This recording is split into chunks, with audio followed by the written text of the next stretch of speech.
The following program is a Town of Colonie television production of the William K. Sanford Town Library.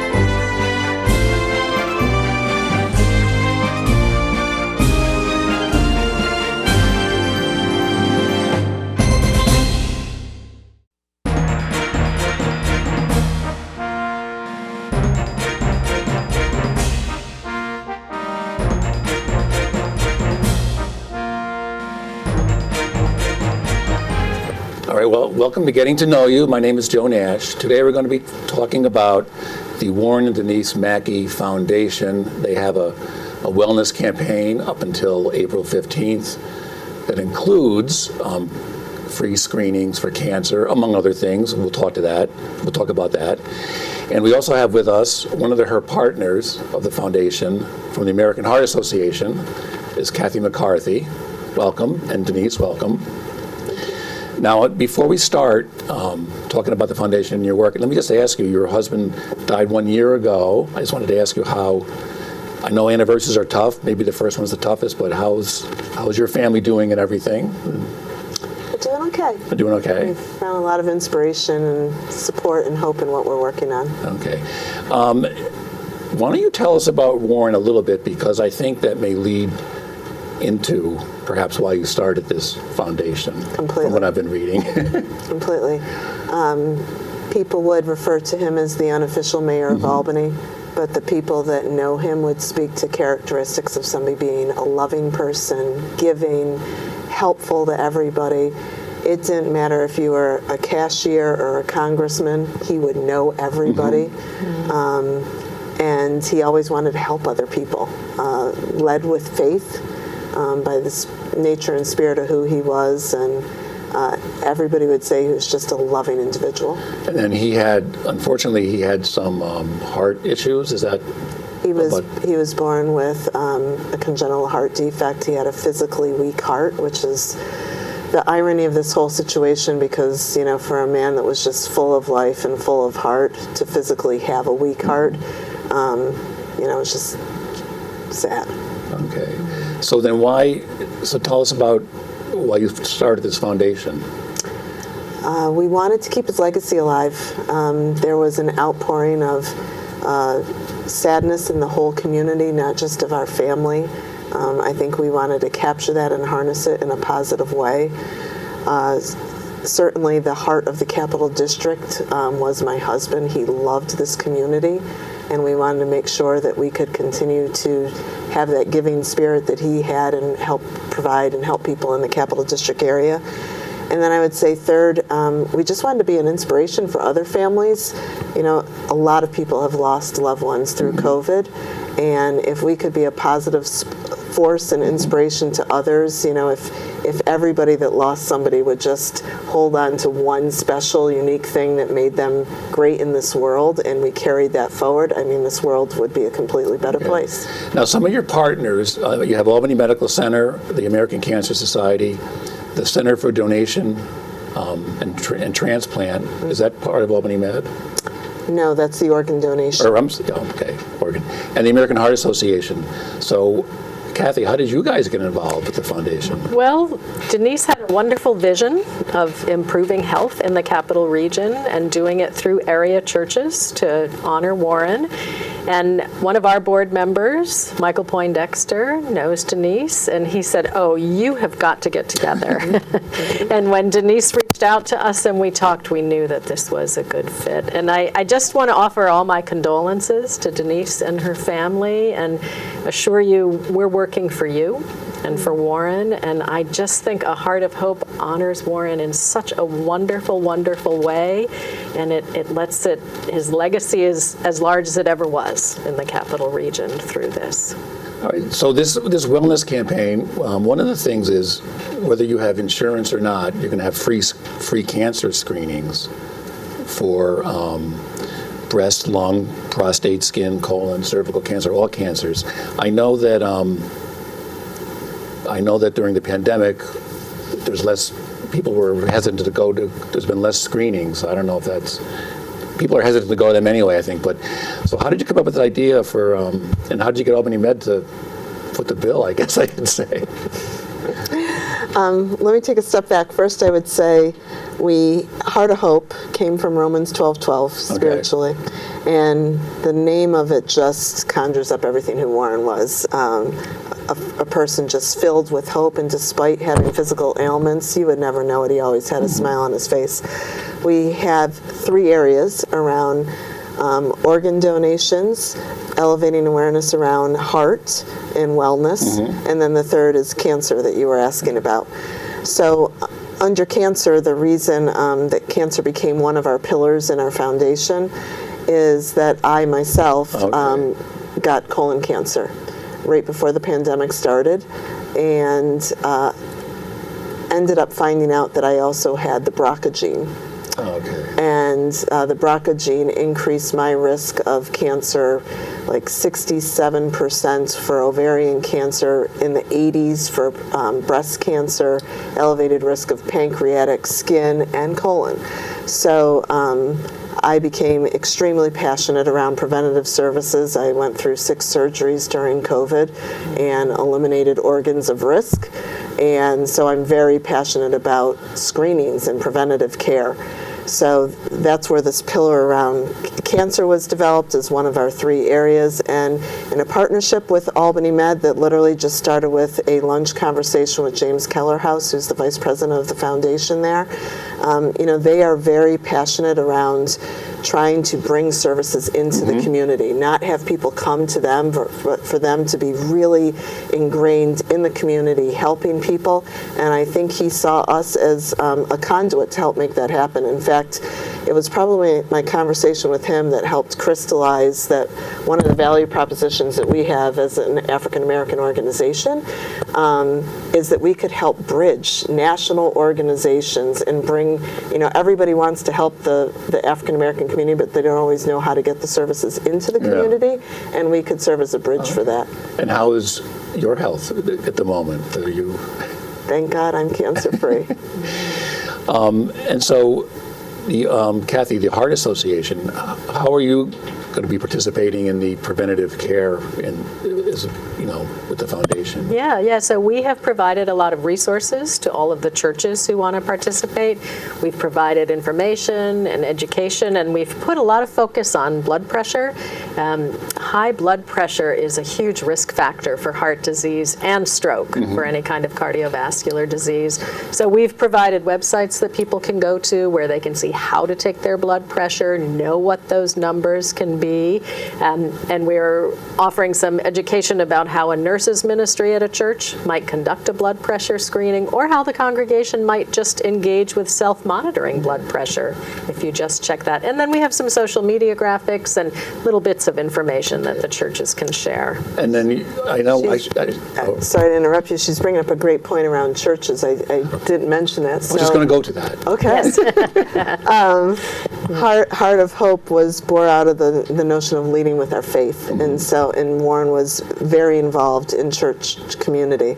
So we initially launched this through churches in the Capital District area, and working with Kathy and the other organizations, we provided on a Google Drive all this information that they could share, because recognizing many of us are still working in a virtual environment. So we created campaigns that they could be used virtually rather than having to be face-to-face, sharing awareness around the 3 initiatives. And how many churches are involved at the moment? Right now we have 20 churches that are registered.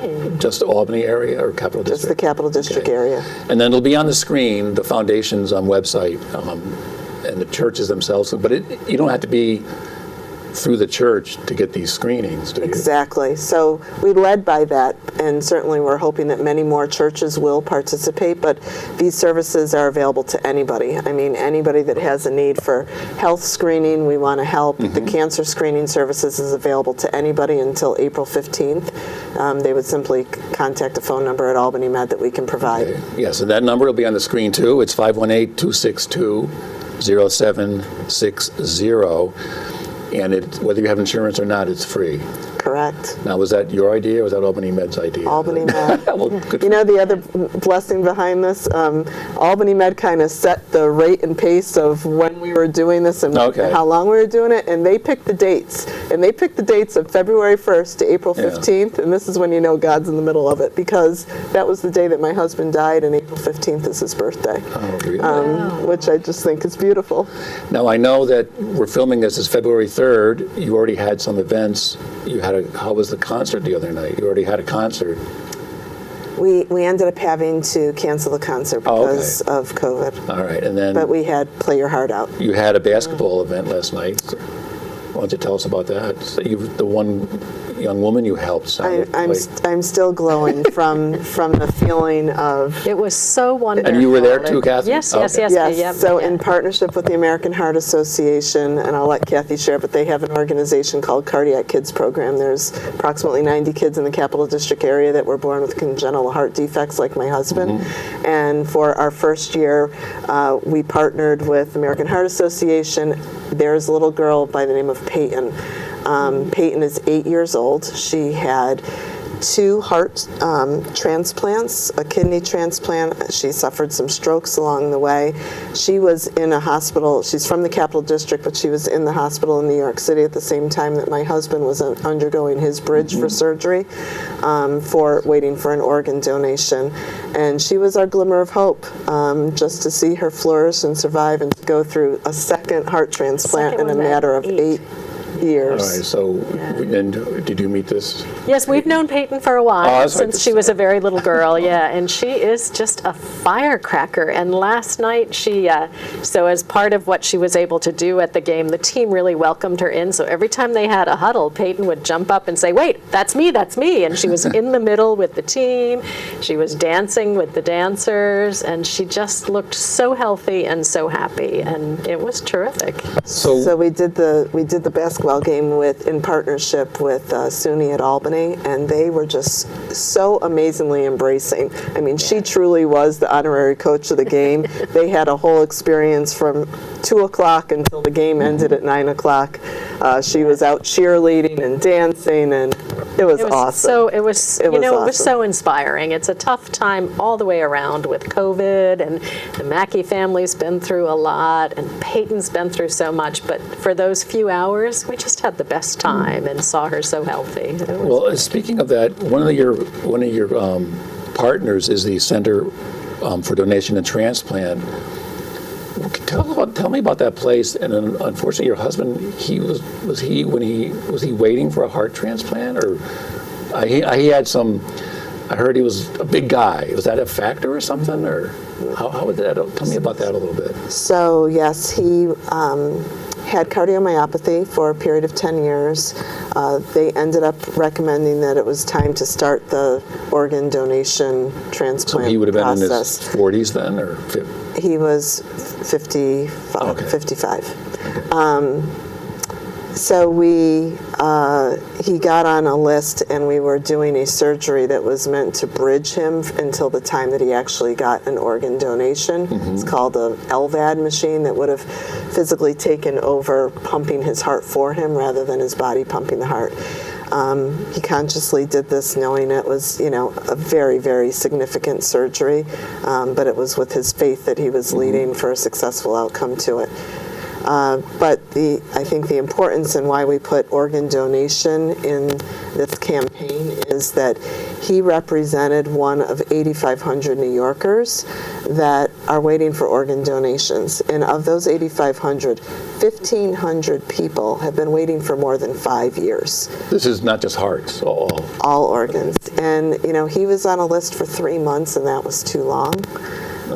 So we're hoping through this campaign and drawing awareness, one donation can save 8 people's lives. 8. I mean, what kind of return on investment can we get anywhere? 8 times return. So we're hoping that other people will consider donations of their organs upon passing, and through this organization, Center for Donation and Transplant, they've created a website that's in Warren's honor and recognition, so anybody that registers through there will be through his legacy. I think I read New York State is one of the lowest states where people sign up for organ donation. Is that what, did I read that somewhere? And I'm learning more and more Okay. myself as we get into this, but yes, we're one of the lowest states as far as having access to donors, and yet have one of the highest needs. Okay.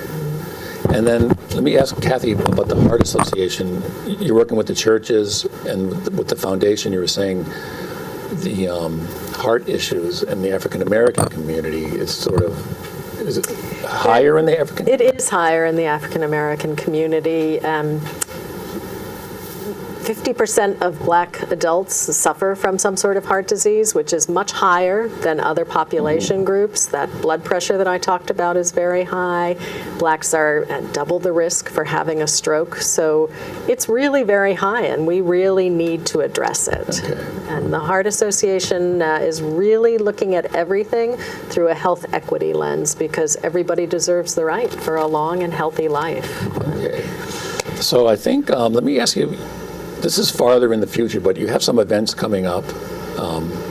In July, you're having was it a basketball tournament and a golf tournament? That'll be on the website. There's information about that? We, last year, so realize that we've only been in existence we incorporated in April of last year. So in a very short period of time, we've had 3 pillars of focus. One around educational scholarships. We were able to give away 5 scholarships for $10,000. Second area is around youth development. So last year we did a community day that was just one day in Arbor Hill for the kids, and it was largely centered around basketball, which was a passion of my husband's. This year we hope, with appropriate funding, we hope to be able to make it a whole week camp in his honor and end it with a community day. And then we're also having our inaugural golf tournament. Okay. Well, you sound like you're going to be raising a lot of money. I hope. I hope, because we have a big vision of what Now, we want to I do. also read on your website, your 2 daughters, now they're still in high school, but they are your other 2 board members. Now, are you putting them to work, is my question.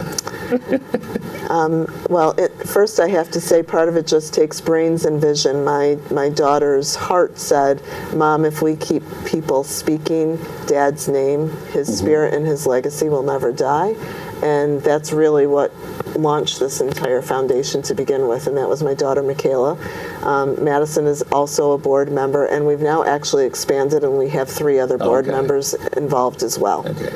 Now, every picture I've seen of your husband, he does seem like he was pretty full of life.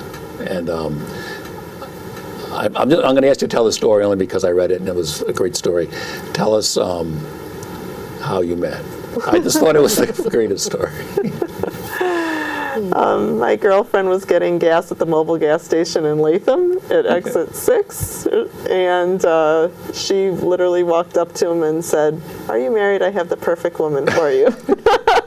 And we ended up meeting on a blind date at Pizzeria Uno in Latham at the time, and I fell in love with him because he could not get off his phone. That phone was ringing left and right, and average person would think it was so rude that we're on our first date, and he's like answering the phone, but I'm in sales, he was in sales, All right, and so it was just a natural connection. So you understood what it is. Okay. So, have I forgotten anything? I don't know if I followed what you gave me completely, but if I forgot, is there anything else you'd like to say about either the Heart Association's involvement or your foundation? It'll be on the screen, the foundation. There's a lot of information on the screen, on the website, how to get involved, how to donate money, how to sign your church up, who to call to get a free cancer screening. I don't know that I really nailed the call to action of how churches can get involved, how people can get involved for the screenings. No, it's on. Okay, sure. Why don't you explain that? So any other churches that would like to get involved, we'd love to obviously have everybody engaged in this in the Capital District, because I think it's a great opportunity to offer these services to the community.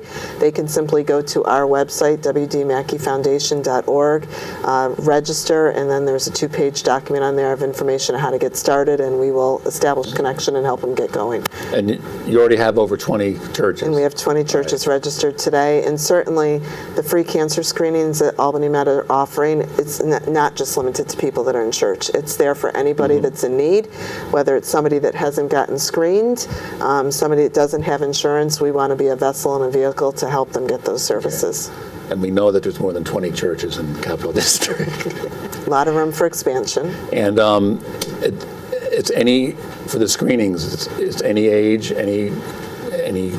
there's no restrictions? It's aligned to the health guidelines. So for instance, colon cancer has just been dropped to age 45, so they're going to certainly, this is another point I guess I should make. So they are doing, the entire process of what Albany Med is doing is completely different. They've transformed their entire process with a dedicated phone line for people to call around Heart of Hope.